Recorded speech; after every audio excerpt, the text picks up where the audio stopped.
Hey guys, Chris here, and I'm a Ukrainian Canadian. Today's November 19th, 2022, and let's get over the news happening in Ukraine, shall we? So, first piece of news I wanted to get over today is a narrative that I've been hearing quite often in the last few weeks is that the United States should stop sending military aid to Ukraine. It costs too much and it's not worth it. Well, here there is an article that came out today from the Council of European Analysts, policy analysts, which really showcases why the United States support is totally worth it and it's a great return on investment in terms of geopolitics for the United States. So altogether, so far, Biden has spent about $40 billion his administration to aid Ukraine for this year and has been requesting for another $40 billion to further assist Ukraine. So this pales in comparison to the total US defense budget for this year, which is $715 billion. And this assistance that is given to Ukraine represents only 5.5% of the total US defense budget spending. So, being that Russia is a primary adversary of the United States and a top tier rival in terms of geopolitical infighting, it's only making sense for the United States to help Ukraine. And it's a no-brainer because also the United States does not have to have a ground war with Russia. There's no necessity to send its troops. Ukraine is doing all the work for the United States. And so far, the results have also been great. The Ukrainian forces have killed over 80,000 soldiers so far. There have been almost 8,000 confirmed losses of armored vehicles on the Russian side. That includes thousands of tanks, thousands of APCs, artillery pieces, ships, airplanes, helicopters. And that is only within 9 months of fighting. About 50% of Russia's military has been reduced. So starting from 100% to 50% is massive in only 9 months. And overall, near worth of $150 billion of military Russian assets have been destroyed so far. That is only from the $40 billion that has been spent by the United States so far. So you can see that the return on investment is great for the United States. They spent $40 billion helping Ukraine with military aid packages, and Ukraine got the job done by destroying over almost $150 billion worth of Russian military assets. It's a great return on investment, if you ask me. And it showcases as well that the Ukrainians are willing to do this. The Ukrainians are willing to fight, and they're not expecting the entire world to fight with them or for them. They're going to do the work. As long as the United States pledges its help, the Ukrainians are going to continue doing what they need to do to destroy the Russian regime and the Russian military. So here's a few facts for some viewers that are not convinced yet that this is worthy of continuing to support Ukraine financially and militarily. In other news today, Rishi Sunak visited President Zelensky in Kiev, and he pledged a further £50 million in aid for the Ukrainian forces. That includes another 125 anti-aircraft guns, technology to counter deadly Iranian supply drones. It also includes dozens of radars and anti-drone electronic warfare capabilities. And they also will increase the training offered to Ukraine's armed forces. They also will be sending expert army medics and engineers to the region to offer specialized support. So a huge thank you to Rishi Sunak.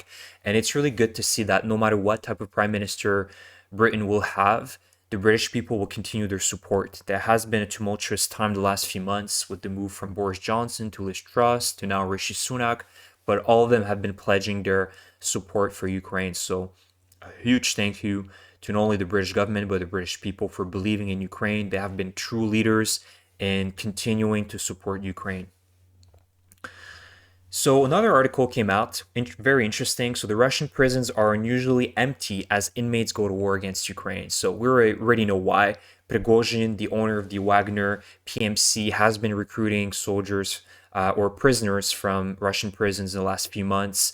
And so far, apparently, he has recruited almost 30,000. That is counting by this month as well. So almost 30,000 Russian prisoners have been sent to the front lines in Ukraine. And their job is very easy, and that is to be the first meat wave to do recon and tactical reconnaissance essentially just being the first ones to die on the front line. So the Russians know where the Ukrainian positions are. So, I mean, it's a win-win situation for Putin. He does not have to supply these prisons with, the basics that the prisoners require. It's a lot of investment from the government to keep having these prisoners, and they get to fight for his useless war. So it's a win-win situation for Putin. But the main reason why these prisoners are agreeing to go fight is because they're being promised to have their freedom once this is all over. But we all know that's not going to happen. I think it's an empty promise from Prigozhin and perhaps Putin as well. I really don't believe that these soldiers will be just given liberty once this is all over. In other news as well, so this is a museum in Kherson that was looted and robbed by the Russian army as they retreated from the right bank of Kherson region. And you can see here they have completely robbed the entire museum. This was a military museum in Kherson, and you can see that all of the objects have been stolen. They broke through the windows and they took everything. Not even there's barely anything left in that museum. And once again, it shows you that the Russians came here not to improve the lives of people that lived in Kherson or wherever they are. It's just to loot and take advantage of a situation. And the same happened back in 2014 when the separatists and Russian soldiers came in and they did the same thing. They looted the Donetsk airport. They sold the scrap metal from all the airplanes in the Donetsk airport, and they just made their money very quickly and went back to Russia. And the same thing is happening in Kherson and all the occupied territories. The Russians don't have any plans to improve the lives or build better infrastructure or put in better programs for the people. They're all interested in just taking advantage of the land that they just liberated or got, I should say. And you can see here that's a clear example of another, Russian-style liberation. So I'm not going to showcase you guys the map today because there hasn't been any movements so far, very minimal against the typical movements by the Russians in Bakhmut, in Luhansk, or I should say in Donetsk. And again, it's not really moving right now. I think the Ukrainian forces are regrouping themselves, and we'll see further news, I think, next week. If not in a couple weeks. It takes time for the Ukrainian forces to rearm, regroup. It was a massive operation in Kherson, so I think it will take time for us to see some more advancements. But I think right now things are heading the right direction. So some videos for you guys. First of all, this video is in Novotoshkovskoye, which is in Luhansk. And this is very close to the Russian border. And this is a town that was absolutely annihilated by the Russian forces. This was a town of about 1,500 to 2,000 people, so not really massive by any means, but people did live there. And you can see what the Russians did in this town. Let's take a look.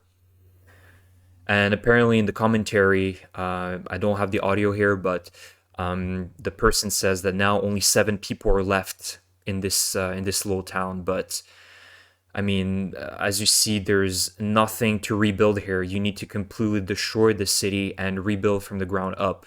These buildings cannot be salvaged, and it's proof of, once more of what the Russians are all about. This is not any liberation. It's just pure destruction of Ukraine's territory and its people.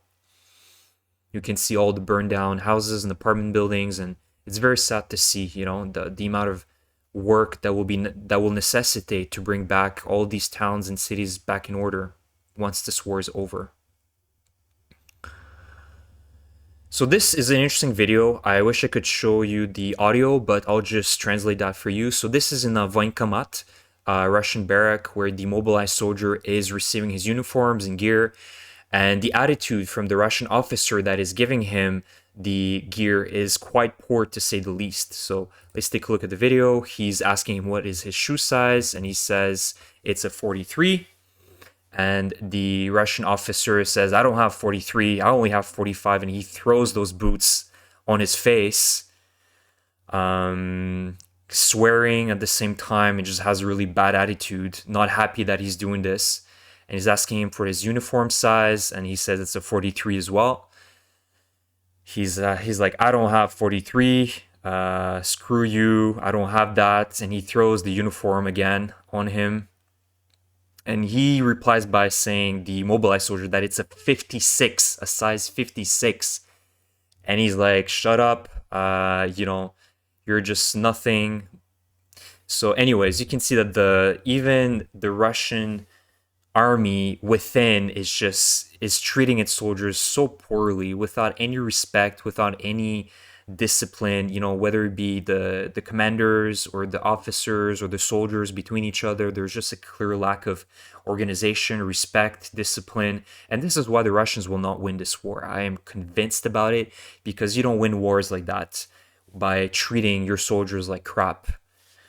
And this is great news today. So the first train from Kyiv came to Kherson City, bringing a lot of people back to their hometowns. So it's really good news, and it's really good to see that life is slowly coming back to the once occupied Russian territories. So yeah, it's great news as well that things are slowly going back to normal. And last video is a huge explosion in St. Petersburg.